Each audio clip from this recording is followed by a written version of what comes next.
Dialogue में आपको कहते हैं खुशामदीद। मैं हूँ इकरा हारिस। अमरीका ईरान जंगबंदी और बैकडोर मुज़ाकरात के दरमियान अटकी हुई है और इस दौरान बदस्तूर दोनों अतराफ से जहाँ पैगाम रसानी हो रही है, वहीं बयानात की सूरत में धमकियों का सिलसिला जारी है। आबनाए हुर्मुज़ बदस्तूर बंद है और इसका असर मजमूई तौर पर पूरी दुनिया पर पड़ रहा है।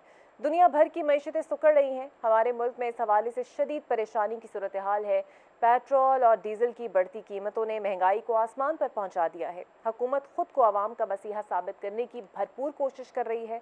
वज़रा अपनी तकारीर में आवाम को दिलासे भी दे रहे हैं। वज़ीर आज़म ने तो ये तक कह दिया कि मुल्क की मईशत टेक ऑफ कर चुकी है, लेकिन इस मसले के लिए किए किराए पर पानी फेर दिया।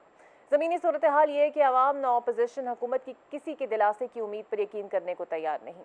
दूसरी जानिब खुद अपोजिशन अपने अंदरूनी झगड़ों के बायस तकसीम का शिकार है। अवामी मसाइल पर मौसर अपोजिशन करने के बजाय अंदरूनी टूट फूट से निबरत आजमा है।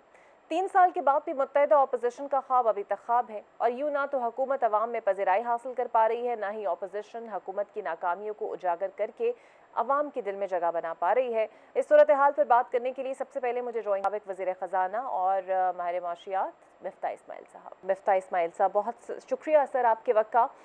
सर, हुकूमत ने पेट्रोल और डीजल की कीमत 400 रुपये तक पहुंचा दी है और पेट्रोल पर टैक्सेस 137 रुपये तक जा पहुंचे हैं। इस जुमे को IMF की शराइत के मुताबिक हम लेवी में फिर से इजाफा करने जा रहे हैं और लेवी गैप अभी भी 29 रुपये है। हुकूमत कहती है ये सब जंग की वजह से हो रहा है। इस पॉलिसी और हुकूमत के स्टैंड को सर आप किस तरह देखते हैं?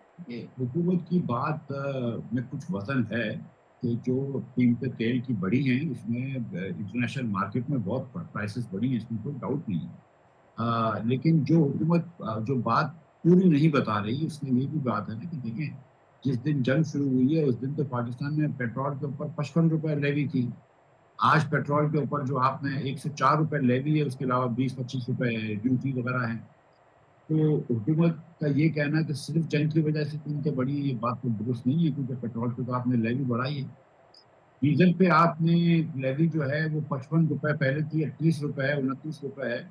लेकिन उस पर भी मेरी गुजारिश ये है कि आपने पिछले पूरे महीनों 2 महीनों में आपने बेपनाह प्रॉफिट्स दिए हैं रिफाइनरीज को, ऑयल मार्केटिंग कंपनीज को। पुराने फार्मूले पे मुझ जैसे लोग चिल्लाते रहे कि ये गलत कर रहे हो, फार्मूला चेंज करो। और इसके अलावा आप देखें कि हमने पेट्रोल पंप वालों को, ऑयल मार्केटिंग कंपनी वालों को, ऑयल रिफाइनरीज को जखीराबंदी करने की कोई इसके ऊपर एडमिनिस्ट्रेटिव एक्शन नहीं लिया। और हर मर्तबा हमने लोगों से प्राइस बढ़ाई है, सारा बोझ लोगों के ऊपर डाला है। ना हमने उनके भी प्रॉफिट्स बेतहाशा बढ़े, हमने वो रोकने की कोशिश की है। तो हुकूमत का ये कहना कि ये बोझ जो है वो सिर्फ जंग का, ये गलत बात है। जी, जंग का भी बोझ है, लेकिन इस मौके से फायदा उठाते हुए हुकूमत ने अपने भी टैक्सेस बढ़ा दिए और कंपनियों को भी नफा दे दिया था। सर, और जब फिर वज़ीर आज़म काबीना इजलास में कहते हैं कि पहले पेट्रोल पर 30 करोड़ डॉलर खर्च आता था, जो बढ़कर 80 करोड़ डॉलर तक पहुंच चुका है, यानी तकरीबन पौने 3 गुना का इजाफा। इतना तो आलमी मंडी में भी सर तेल की कीमतें नहीं बढ़ी, तो आप इनके अदाद शुमार से मुत्तफिक हैं? क्योंकि मैं शहबाज साहब की इज्जत करता हूँ और वैसे भी मुल्क के वजीर आजम हैं, मैं इनको टीवी पे नहीं झुठला सकता हूँ और ना मैं चाहता हूँ ऐसी कोई बात करना। लेकिन जाहिर है कि जो 60, 65, 70 डॉलर का पेट्रोल था वो 90, 100 डॉलर का हो गया है। 30-40% उसमें इंक्रीज आई है क्रूड ऑयल के अंदर। हम काफी क्रूड ऑयल इसके अंदर इम्पोर्ट करते हैं, कुछ यहाँ पर रिफाइन करते हैं। लेकिन 300 डॉलर से 800 डॉलर, मिलियन डॉलर चले जाना, ये मुझे समझ में नहीं आता। उसके साथ साथ आप ये भी देखें, नहीं मेरे ख्याल से ये दिस इज नॉट ट्रू। अच्छा सर, FBR का 611 अरब रुपए का शॉर्टफॉल तो पुरानी बात हो गई। अब तो 700 अरब के करीब ये शॉर्टफॉल पहुंच चुका है और इसका सारी सज़ा ऐसे लगता है कि गरीब और तनख्वाहदार तबके को मिल रही है, जबकि FBR के अमले को इजाफी तनख्वाहें भी देते हैं, 4-4 गाड़ियां भी देते हैं। देखिए, ये जो इस वक्त हम जो बार बार लेवी बढ़ा रहे हैं ना पेट्रोल के ऊपर और डीजल के ऊपर, तो बात सच्ची ये है कि जो डीजल की और पेट्रोल की मद में जो हुकूमत ने लेवी लगानी थी और जो IMF से वादा किया हुआ था, वो तो पूरा कर चुके हैं टारगेट हम 1 महीने पहले। अब तो हमको मजीद लेवी की जरूरत ही नहीं है, हम तो मतलब वो तो। लेकिन ये FBR का शॉर्टफॉल है, जिसको पूरा करने के लिए एक मोटरसाइकिल सवार जो रोज 1 लीटर पेट्रोल भरता है, उससे हुकूमत जो है वो 104 रुपए लीटर लेवी की मद में और 20-25 रुपए उसकी ड्यूटी के मद में मांगती है। यानी कि हम 130 रुपया एक मोटरसाइकिल वाले से लेते हैं, 3,900 रुपया उससे लेते हैं। جس کی लाख रुपए तनख्वाह है, उसकी 50,000 की तनख्वाह के ऊपर आप इनकम टैक्स लगाती हैं। उसके बाद जो पैसे बचते हैं उसके पास, उसके अंदर आप वो बेचारा बच्चे का दूध लेता है, साबुन लेता है, सर्फ लेता है, उसके ऊपर टैक्स लगाते हैं, सेल्स टैक्स। और फिर आप रोज़ सुबह इससे ₹140, ₹130 आप इससे पेट्रोल कीमत में टैक्स लेते हैं। हम्म। अगर किसी की 1000 एकड़ की ज़राई अराज़ी है तो उसके ऊपर टैक्स इस्तिस्ना है। अगर कोई करोड़ों रुपए की दुकानें हैं तो उनके ऊपर टैक्स इस्तिस्ना है। तो ये मुल्क का निज़ाम जो है ये मुनसिफ़ाना भी नहीं है, और सच्ची बात ये है कि दानिशमंदाना भी नहीं। सर, जब मुनसिफ़ाना निज़ाम की हम बात करते हैं, सो आपके नज़दीक अब चूँकि हम ये तो देख रहे हैं कि अभी तक तो जंग के बादल छटे नहीं हैं, अब नाए हुरमुज़ की सूरत हाल वैसे की वैसे, सबसे ज़्यादा कंसर्निंग चीज़ आपको क्या नज़र आ रही है जिस पर हुकूमत का फोकस नहीं है और आपको लगता है कि अगर नहीं होगा तो ये बहुत नुकसान उठाएंगे? देखिए सर, जैसे वो कीमतें बढ़ती हैं इन चीज़ों पर, ऑलरेडी आप देखें 11% जो है वो कीमतें बढ़ चुकी हैं। मेरे ख़्याल से कोई 20% 28% ट्रांसपोर्ट की कीमतें बढ़ी हैं, 16% जो है गैस, बिजली वग़ैरह की कीमत बढ़ी है, और 15% खाने-पीने की अशिया की चीज़ें बढ़ गई हैं। तो जब हमारे आम पाकिस्तानी की जब ये चीज़ें महँगी होती हैं और हो रही हैं और हो चुकी हैं, तो हम कुछ सब्स्टिट्यूशन करते हैं या कुछ किफ़ायत-शारी कहीं और करते हैं। वालिदैन अपने कपड़े नहीं बनाएँगे ईद पे शायद, या कुछ मतलब बहुत सारी और चीज़ों में पैसे बचाती हैं ख़वातीन अपने बच्चों के लिए। हुकूमत को भी ये चाहिए कि हुकूमत भी अपने अखराजात कुछ कम करे। जो शहबाज शरीफ साहब ने, और मुझे यकीन है कि नेक नीयती से ही कहा होगा, मार्च में जो 3 तकारीर करी पैर दर पे, और कहा कि ये सारा बोझ मैं लूँगा और मैं किफ़ायत-शारी करूँगा, और ऑस्टेरिटी की बात की, कमेटियाँ बनाई, टास्क फ़ोर्स बनाई। जब ये सब कुछ कर लिया, तो फिर पैसे तो बचाओ ना। फिर पैसे बचाओ तो थोड़ा-सा शेयर करो। देखिए बांग्लादेश में क्या हुआ? 15-20% इन्होंने प्राइस बढ़ाई पेट्रोल की। कुछ हुकूमत ने मार ली, और कुछ रिफाइनरी वगैरह के प्रॉफिट्स वगैरह कम किए या वो किया।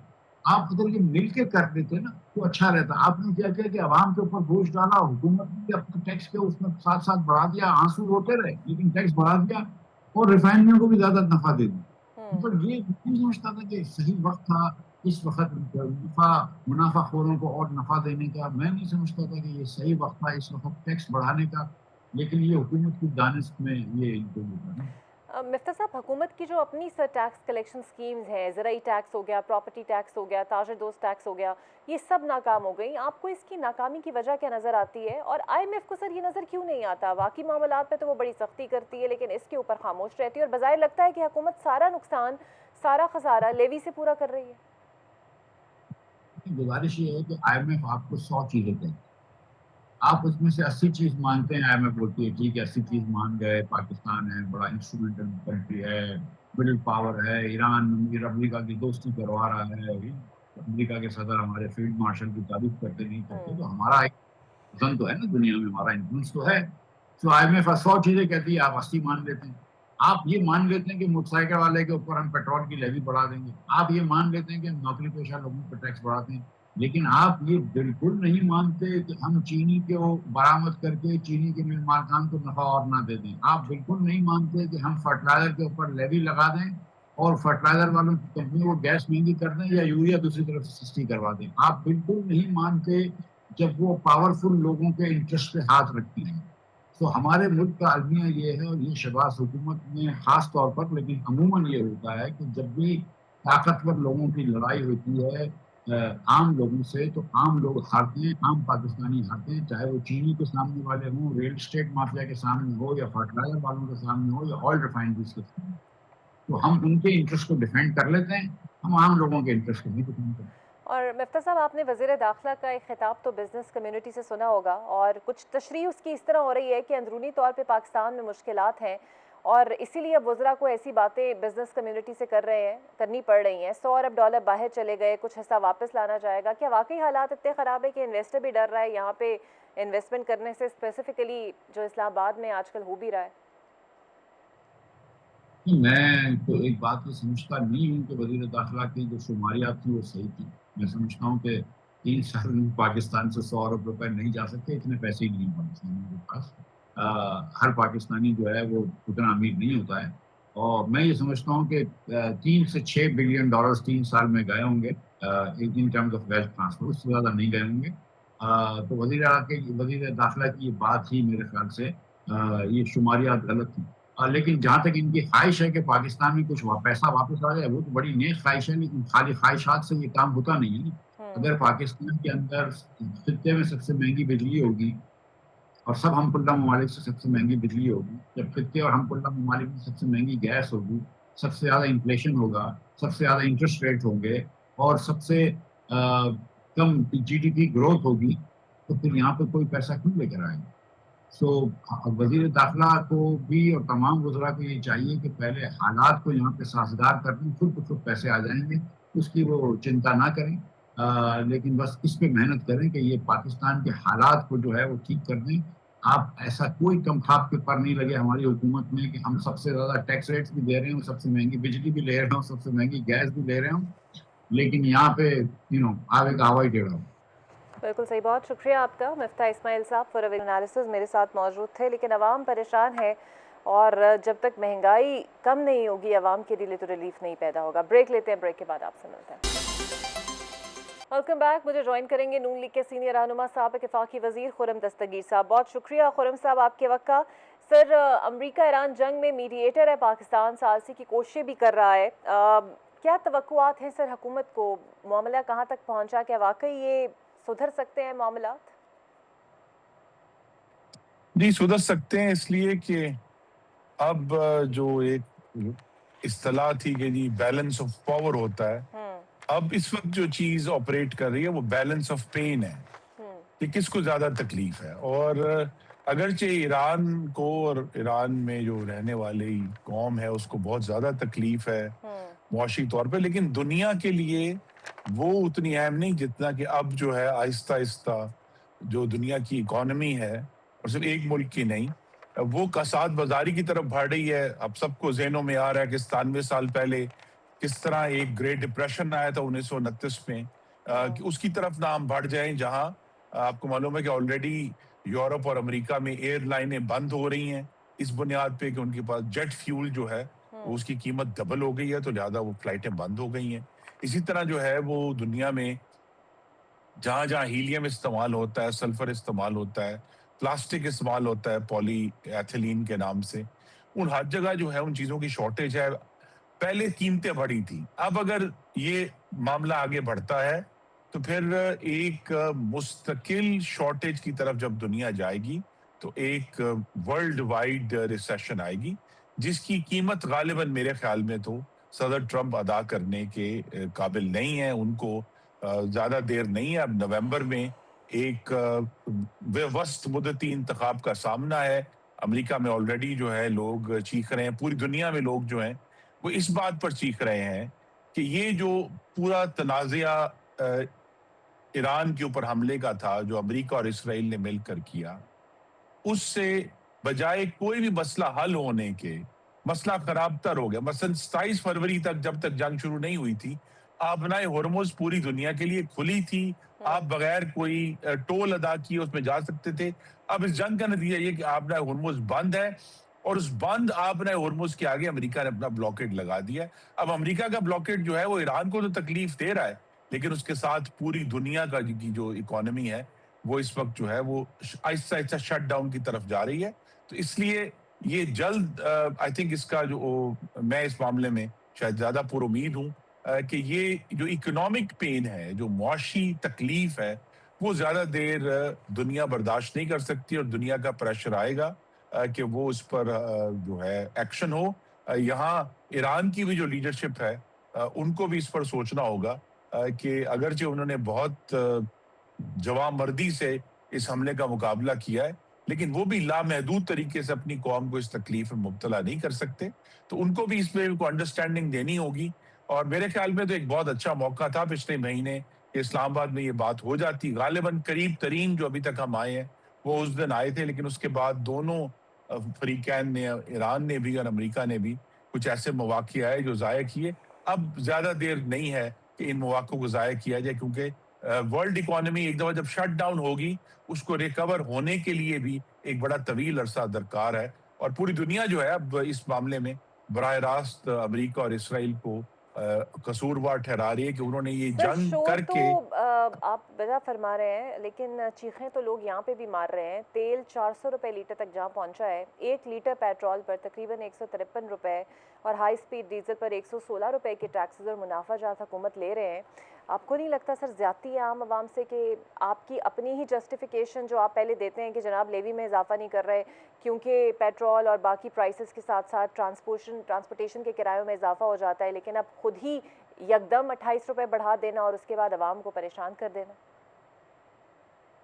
جی اس میں ضرور عوام کے اعتراض میں وزن ہے، اور میری یہ توقع ہے کہ اس ہفتے وزیر اعظم شہباز شریف اپنی معاشی ٹیم کے ساتھ بیٹھیں گے اور اس پر سنجیدگی سے غور کریں گے کہ اب چونکہ بجٹ آنے میں غالباً ہم زیادہ سے زیادہ 8 ہفتے رہ گئے ہیں، تو ان 8 ہفتوں میں یا جو باقی ہیں ہفتے ہیں اس مالی سال میں، اس میں کس طرح یہ جو مختلف ایشوز میں بہت سارے معاملات میں حکومت کے پاس ایک کوشن اویلیبل ہوتا ہے، تو یہ وقت ہے کہ عوام کو ریلیف دینے کو پہلی ترجیح دی جائے اور لیوی میں کمی کر کے پاکستان کے عوام کو ریلیف فراہم کیا جائے. سر ایف پی آر کا 611 ارب روپے کا شارٹ فال تو پرانی بات ہے، اب تو باتیں 700 ارب کے قریب پہنچ چکی ہیں، آفیشلی بھی کچھ ہی دنوں میں اناؤنس ہو جائے گا. عجیب سر نہیں لگتا کہ ٹیکس ریونیو کے اقدامات ہم کرتے ہیں لیکن برکت شارٹ فال میں پڑتی ہے اور ریونیو اکٹھا نہیں ہوتا؟ آخر مسئلہ ہے کدھر؟ جی مسئلہ کسی ایک حکومت میں یا کسی ایک ایف بی آر میں نہیں ہے. یہ بات اب واضح ہے کہ پاکستان کی حاکمیت کا نظام جو ہے وہ مکمل طور پر متروک ہو چکا ہے، اور جتنی جلدی اور میری توقع ہے کہ شہباز شریف صاحب بڑے محنتی اور زیرک آدمی ہیں کہ وہ اس کا احساس کریں گے کہ جو افسر شاہی کے لگے بندے فارمولے تھے ان کے ذریعے ملک جتنا چل سکتا تھا وہ چل چکا ہے. اب ان کو اس پہ سنجیدگی سے غور کرنا ہے کہ ہمیں کس طرح اپنے تمام نظام کو کھولنا ہے، اسے لبرلائز کرنا ہے، اسے ڈی ریگولیٹ کرنا ہے. اور یہ جو آپ نے ریونیو شارٹ فال کی بات کی، یہ ریونیو شارٹ فال میں اصل میں ہم ایک ایسی کھائی میں گر چکے ہیں جس کے ایک طرف عوام جو ہے حکومت کو کہتی ہے کہ حکومت کرپٹ ہے لہذا ہم ٹیکس نہیں دیں گے، اور حکومت عوام کو کہتی ہے کہ آپ چور ہیں لہذا ہم آپ سے مزید ٹیکس نہ چھوڑیں گے، اور ہم جو ہے ہم سب اس کھائی میں گرے ہوئے ہیں. اس پہ کوئی سنجیدگی سے تخلیقی سوچ سے، یہ اتنا آسان نہیں ہے لیکن ایک کریٹو سوچ سے ہمیں اس جو ہم جس کھائی میں گرے ہوئے ہیں اسے نکلنا ہوگا کہ ریونیو بھی اکٹھا کرنا ہے، لیکن عوام یہ چاہ رہے ہیں. اور میرا تعلق چونکہ گجرانوالہ سے ہے جو کہ بڑا ایک صنعتی اور تجارتی شہر ہے، یہاں کی ڈیمانڈ یہ ہے کہ آپ ہم سے ٹیکس لے لیں لیکن پھر ایف بی آر ہمیں ہراساں نہ کرے. ایف بی آر ہمارا جو ہے وہ سزا کے طور پہ آڈٹ نہ کریں، ہم پہ ٹرسٹ کریں. اور بہت سارے یہاں تو جو ہے گجرانوالہ میں تو بڑی واضح ڈیمانڈ ہے. مارکیٹ کے جو لوگ بیٹھے ہیں وہ کہتے ہیں جی آپ ہم سے ایک ڈیسائیڈ کریں کہ اتنا ٹیکس دینا ہے، لیکن اس کی شرط یہ ہوگی کہ اس ٹیکس دینے کے بعد پورا سال ہمیں کوئی شخص ہراساں نہیں کرے گا. تو اس طرح کی جو سوچ ہے وہ لانی پڑے گی تاکہ ہم یہ ریونیو اکٹھا کر سکیں، اور ریونیو اکٹھا کر کے جو دوسرے معاملات ہیں سنجیدہ اس کو ٹیکل کر سکیں جن کی اب بے حد ضرورت ہے اور اب انہیں مزید ڈیلے نہیں کیا جا سکتا. اچھا سر یہ بھی بتا دیجئے کہ مختلف اکانومسٹ جو حساب لگا رہے ہیں ان کے مطابق علاقائی کشیدگی کے باعث اب تک پاکستان کو تقریباً 10 سے 14 ارب روپے کا نقصان ہوا ہے. اگر یہ صورتحال مزید رہتی ہے تو شاید خدشہ یہ ہے کہ 24 سے 32 ارب ڈالر تک یہ جا سکتا ہے. حکومت جو اعداد و شمار دے رہی ہے اور اسپیشلی 17% تک مہنگائی ہو سکتا ہے بڑھ جائے، آپ کو لگتا ہے حکومت پریپیئرڈ ہے اور اس طرح کے جو اعداد و شمار دے رہے ہیں وہ بالکل صحیح ہیں؟ اور حکومت کی اپنی تخمینے کیا ہیں اس وقت؟ جی تخمینے تو بہت چند ہفتے رہ گئے ہیں، 4 ہفتے یا 5 ہفتے رہ گئے ہیں، بجٹ کے نمبرز میں آ جائیں گے.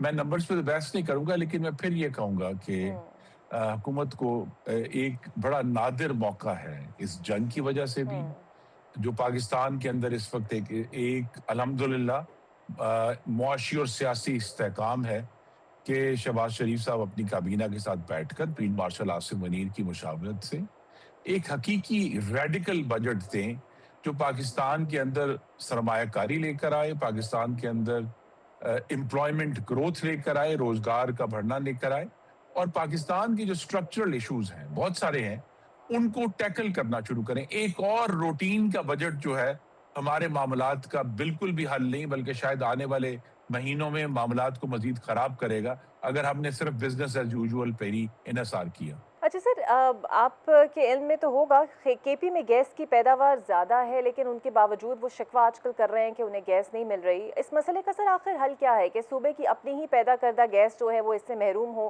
اور پھر کے پی والے الزام بھی لگا رہے ہیں کہ جناب یہاں سے گیس ساری پنجاب کو دی جا رہی ہے. کیا یہ آئینی اور قانونی طور پہ درست ہے؟ جی دیکھیے، یہ آئین صرف یہ کہتا ہے، اور یہ آئین میں اوریجنل جو شکیں ہیں 1973 کی، اس میں یہ ایک شک ہے، یہ 18ویں ترمیم کی اختراع نہیں تھی، کہ جو صوبے کے منرل وسائل ہیں اس پہ صوبے کا پہلا حق ہے. ایکسکلوزیو رائٹ نہیں ہے، صوبے کی مرضی نہیں ہے، پہلا حق ہے، ان کی فرسٹ پرائیورٹی ہے. تو اس پہ بات کرنی چاہیے کہ کس طرح جو حکومت کی طرف سے کوشش جاری ہے کہ اسی صوبے میں جہاں وہ کہتے ہیں کہ گیس ہمیں کم مل رہی ہے، کئی 100 ارب روپے کی سالانہ چوری ہے. میں صرف کرک ضلع ہی آپ لے لیں تو وہاں سے، تو اگر یہ صوبہ تعاون کرے وفاقی حکومت کے ساتھ کہ اس چوری کو روک کے وہ تمام گیس جو ہے جو اس وقت چوری ہو رہی ہے وہ سسٹم میں آئے گی، تو وہی جو ریکورڈ گیس ہے اس سے کے پی کی تمام ضروریات کو آسانی سے پورا کیا جا سکتا. بالکل صحیح. سر ایک آخری سوال، حال ہی میں اسلام آباد ہائی کورٹ کے ججز کا جو ٹرانسفر ہوا ہے اس پہ تنقید ہو رہی ہے، اور جو تاثر وہ یہ ہے کہ حکومت کو شاید ان پہ تحفظات تھے، کیونکہ وہی ججز تھے جنہوں نے خطوط لکھے، پیش ہوئے، سینیورٹی کا معاملہ تھا. تو یہ ٹرانسفرز کو کسی خاص رنگ میں ہی دیکھا جا رہا ہے؟ جی یہ تو جب ان کے فیصلے آئیں گے ہم تب یہ فیصلہ کر سکیں گے کہ یہ درست تھا کہ غلط تھا. لیکن جو بنیادی اصول ہے وہ یہ ہے کہ اگر انصاف فراہم کرنا ہے تو اس کی پشاور میں بھی اتنی ہی ضرورت ہے جتنی اسلام آباد. ٹھیک ہے، بہت شکریہ آپ کا صغیر صاحب، آپ کے وقت کا. ایک بریک لے لیتے ہیں، بریک کے بعد آپ سے ملتے ہیں. Welcome back. اور اب مجھے جوائن کریں گے تحریک انصاف کے سینئر رہنما شفیع جان صاحب. بہت شکریہ شفیع صاحب آپ کے وقت کا. حکومت سفارتی سطح پر جھنڈے گاڑ چکی، ہر جگہ پاکستان کی واہ واہ بھی ہو رہی ہے، لیکن سفارتی کامیابیاں حکومت کی سیاسی لیجیٹیمیسی کو مضبوط کرتی ہیں آپ کے خیال میں، اور آپ کو لگتا ہے نون لیگ کی پوزیشن خاصی مستحکم ہوئی ہے؟ سب سے پہلے آپ کا شکریہ. جہاں تک سفارتی پالیسی کی بات ہے تو ایک کامیاب داخلہ پالیسی ہی آپ کی ایک کامیاب سفارتی پالیسی کا باعث بن سکتی ہے. اس طرح نہیں ہو سکتا کہ آپ باہر جو ہے وہ ثالثی کا رول پلے کر رہے ہیں. اچھی بات ہے، پلے کرنا چاہیے، اس سے پاکستان کا وقار بلند ہوگا، لیکن اس کے ساتھ ساتھ آپ کو اپنے گھر جو ہے وہاں بھی نظر ثانی کرنی پڑے گی، چیزوں کو ان آرڈر کرنا پڑے گا. اس طرح نہیں ہو سکتا کہ آپ گھر کے اندر جو سب سے بڑی پولیٹیکل پارٹی ہے وہ پاکستان تحریک انصاف ہے، اس کو آپ اعتماد میں کسی چیز میں نہیں لیتے. آپ نے ایران جنگ میں جو ہے اس کو اعتماد میں نہیں لیا. اس کے علاوہ جو بھی آپ کی انٹرنیشنلی جو بھی آپ کی ایک خارجہ پالیسی ہے تو کسی بھی سیاسی پارٹی کو آپ نے اعتماد میں نہیں لیا، اور نہ ہی پارلیمان کو آپ نے اعتماد میں لیا. اگر آپ وہ ووٹوں کے اعتبار سے دیکھیں، سیٹوں کے اعتبار سے دیکھیں، 8 فروری 2024 کو جتنا ووٹ تحریک انصاف کو بڑھا کسی اور پارٹی کو نہیں پڑا. پھر اگر آپ اسٹریٹ پاور کی بات کریں تو سب سے زیادہ تحریک انصاف کے پاس ہے. بات بڑی واضح ہے کہ اگر آپ چاہتے ہیں کہ آپ خارجہ بنیادوں پہ خارجہ پالیسی جو ہے وہ آپ کی کامیابی کا باعث بنے تو اس کے لیے آپ کو داخلہ پالیسی پہ کام کرنا ہوگا. شفیع صاحب، حکومت پھر پیٹرولیم پرائسز میں اضافہ کر چکی ہے، مزید اضافے کا بھی امکان ہے. آپ کو لگتا ہے 129 ارب روپے کی سبسڈی دی، صرف 6 روپے اضافہ کیا، عالمی دباؤ حکومت کہتی ہے، لیکن آپ لوگ چونکہ اب تحریک انصاف اپوزیشن میں تو ہے، لیکن کوئی مؤثر آواز اٹھاتی ہوئی عوامی مسائل پہ نظر نہیں آتی؟ دیکھیں، جہاں تک پیٹرول کی بات ہے، پیٹرول کے ساتھ ساتھ کوئی بھی سیکٹر آپ اٹھا کے دیکھ لیں، یہ جو حکومت ہے ہر سیکٹر میں ناکام ہو چکی ہے. جہاں تک پیٹرولیم پرائسز کی بات ہے تو واحد پاکستان ہے جہاں پہ آلموسٹ جو ہے وہ اس وقت 50% سے زیادہ قیمتیں بڑھ چکی ہیں. کیا یہ جو جنگ کی حالات ہے یہ صرف پاکستان کے لیے ہے؟ दुनिया के किसी मुल्क ने 8% से ज़्यादा पेट्रोल की प्राइस नहीं बढ़ाई। यहाँ पे जो है प्राइसेज़ 50% से ज़्यादा बढ़ चुकी हैं। फिर उस पेट्रोल की वजह से अब लोड शेडिंग हो रही है। आपका जो वफ़ाकी वज़ीर पानी और बिजली है, उसने हाथ खड़े कर दिए। वो ये कहते हैं कि चीज़ें हमारी कंट्रोल में नहीं हैं। आपको याद होगा कि जो $60 पर बैरल पे खरीदा गया पेट्रोल था, शुरू में उस पे ₹55 बढ़ाया गया था। फिर आपने देखा कि ये पेट्रोल की प्राइसेज़ जो है वो 520 तक जा चुकी थी। इस वक़्त ₹400 का लीटर है। जब हमारे टाइम में जो इंटरनेशनल प्राइसेस थी वो $120 पर बैरल था। जब इमरान खान साहब की हुकूमत थी, पाकिस्तान में तेल जो था वो 150 का मिल रहा था। आज भी जो प्राइस आलमी दुनिया में पर बैरल का है वो $100 के लगभग है, लेकिन पाकिस्तान में पेट्रोल और डीजल की कीमत जो है वो 400 को टच कर रही है। मसला तो अब ये जंग तब का भी है। तो नहीं, देखिए अगर जंग नहीं हो रही थी तो उस टाइम भी तो यूक्रेन का इश्यू चल रहा था, तब भी पाकिस्तान में पेट्रोल का जो था प्राइसेज़ जो थी वो यही थी। फिर अगर अब जंग चल भी रही है लेकिन आलमी मंडी में जो डॉलर पर बैरल जो तेल मिल रहा है वो इमरान खान साहब की हुकूमत में $120 पर बैरल तेल का रेट था। आज $100 के लगभग है अगर जंग है भी, लेकिन उस रेट पे नहीं है जिस रेट पे आलमी मंडी में इमरान खान साहब के दौर में थी। ठीक है। अच्छा सर, सुहेल आफरीदी साहब ने 48 घंटे की डेडलाइन दी है और वफाक को कहा है कि अगर हमारे सूबे को गैस ना दी गई तो हम एहतजाज करेंगे। क्या मसाइल चल रहे हैं और इस वक्त क्या सिचुएशन है आपके सूबे में इस चीज़ को लेकर? देखिए, बात बड़ी वाज़ेह है कि ये आइन जो है, उसमें बड़ा वाज़ेह लिखा गया है कि जहाँ भी जिस किस्म की मदनियात या जिस किस्म का गैस या तेल जहाँ पे दरियाफ़्त होगी, तो वहाँ पहले उस एरिया को दिया जाएगा। जी। आपको ये पता होना चाहिए कि खैबर पख्तूनख्वा जो जिसकी प्रोडक्शन इस वक़्त 400 है और एक मीरान जो हमारा ब्लॉक है, उसको अभी कुछ अरसे में ऐड हो जाएगा, तो हमारी जो प्रोडक्शन है, वो 600 क्यूबिक हो जाएगा और जो हमारी खपत है वो कोई 150 120 150 के करीब और पीक आवर्स में 180 तक चला जाता है। तो इसका मतलब ये है कि हम 3 गुना ज़्यादा प्रोड्यूस कर रहे हैं, लेकिन खैबर पख्तूनख्वा में इस वक़्त गैस नापैद है, खैबर पख्तूनख्वा में बिजली नापैद है। तो उस चीज़ के तनाज़ुर में अफरीदी साहब ने ये बात कही थी। अगर इस इश्यू को एड्रेस नहीं किया गया, तो फिर खैबर पख्तूनख्वा की हुकूमत इस तमाम चीज़ों पे सोचेगी और आगे का लाएमल देगी। लेकिन सर, डाइवर्ट कहाँ की गई है आपके ख्याल में केपी की गैस? वजीर पेट्रोलियम तो कह रहे हैं कि आरएलएनजी का जो जहाज़ है वो आ गया है, लेकिन फिर भी गैस आप लोगों तक नहीं पहुंच रही।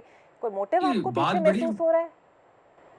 नहीं, बात बड़ी वाज़ेह है कि हमारी तो अपनी प्रोडक्शन है। हम अपनी खपत से 3 गुना ज़्यादा प्रोड्यूस कर रहे हैं। यहाँ खैबर पख्तूनख्वा में ना डोमेस्टिक लोगों को गैस मिल रही है, ना सीएनजी स्टेशंस पे मिल रही है। पंजाब गैर में भी तो कानूनी एक घरेलू सार्फिन तो तंग ही है, गैस तो सारा दिन नहीं आती यहाँ पर भी। ये तो फिर प्रॉब्लम्स तो आपको यहाँ पर ही हैं। बेहतर ही ये एसएनजीपीएल की जो ऑफिशियल्स हैं वो बेहतर बता पाएँगे। लेकिन इस वक़्त जो खैबर पख्तूनख्वा गैस प्रोड्यूस कर रहा है, जो प्रोडक्शन है, वो जो अपनी 3 गुना से ज़्यादा प्रोडक्शन कर रही है, लेकिन गैस जो है वो खैबर पख्तूनख्वा में नापैद है इस वक़्त। बिल्कुल सही। पार्टी के अंदरूनी इख्तलाफात पर शफी जान साहब क्या कहेंगे? खासे इख्तलाफात बढ़ गए हैं, ख़ास तौर पर सलमान सफदर, अलीमा खान साहिबा पर तनकीद है। क्या वाकई पीटीआई में इस तरह का जो है स्ट्रक्चर मौजूद है कि किसी को समझ नहीं आता कि बात किससे करनी है, who is actually leading it? Iqra साहब, मैंने पहले भी आपके शो पे ये बात की थी, मैं दोबारा इसको रिपीट कर देता हूँ कि जब पार्टी इतनी बड़ी हो जाती है, तहरीक इंसाफ सबसे बड़ी पॉलिटिकल पार्टी है, पाकिस्तान के हर शहर, हर गाँव, हर कस्बे में आपको तहरीक इंसाफ मिलेगी। फिर ये छोटे-छोटे इश्यूज़ होते हैं, हर पार्टी में ग्रुपिंग भी होती है। हमारी पार्टी में भी ग्रुपिंग है, इश्यूज़ भी हैं, लेकिन इतने इश्यूज़ बड़े नहीं हैं जितना मीडिया इसको हाइलाइट कर रहा है। आपको पता है कि इमरान खान साहब जो है वो जेल में हैं, नाहक जेल में। जब घर का सरबराह नहीं होता, तो घर में इश्यूज हो जाते हैं। जब घर का सरबराह वापस आ जाता है तो इश्यूज भी रिजॉल्व हो जाते हैं। इमरान खान साहब जब बाहर आएँगे तमाम तर चीज़ें इन ऑर्डर हो जाएगी। लेकिन अभी भी पॉलिटिकल कमेटी में जब हमारी मीटिंग होती है, हर बंदे की राय आपकी राय से इत्तेफाक करना ज़रूरी नहीं होता, उसमें डिफरेंस ऑफ ओपिनियन होता है। लेकिन जब हम कमरे से बाहर निकलते हैं तो इत्तेफाक और इत्तेहाद होता है। इत्तेफाक और इत्तेहाद से ही हम आगे बढ़ लेकिन सर, सकते हैं इस और हमारी इत्तेफाक और इत्तेहाद से कोई फ़र्क पड़ रहा है? खान साहब की रिहाई हो नहीं पा रही, पीटीआई के लिए मुश्किलात वैसे ही हैं, आप लोग कारकुन बाहर मोबिलाइज नहीं करवा पा रहे, निकाल नहीं पा रहे कारकुनों को अपने घर से। आपको लगता है ये इत्तेहाद और ये गागनत कोई फ़र्क डाल रही है फ़िलहाल पीटीआई के स्ट्रक्चर पर?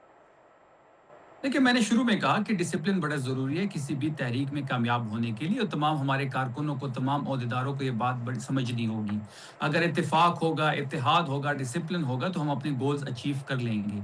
अगर हमारे सफ़ों में इत्तेहाद नहीं होगा, हमारे स सफ़ों में डिसिप्लिन नहीं होगा, तो हम जो गोल्स अचीव करना चाहते हैं उसमें मज़ीद मुश्किलात बढ़ेंगी। जहाँ तक इमरान खान साहब की रिहाई की बात है, तो ये जंग जो है ये सिविलियन सुप्रीमेसी की है, ये जंग बहुत बड़ी जंग है। जितनी बड़ी आपकी स्ट्रगल होती है, जितनी बड़ी आपके गोल्स होते हैं, उतनी ज़्यादा मुश्किलात होती हैं। फिलहाल तो लग रहा इन है कि तम आपकी क़यादत की भी कोई नहीं सुनता। कोई लड़ाई झगड़ों की भी खबरें रात की भी आ रही थी कि सलमान अकरम राजा और फिरदौस शमीम नकवी साहब के दरमियान भी कोई तू-तू मैं-मैं हुई है।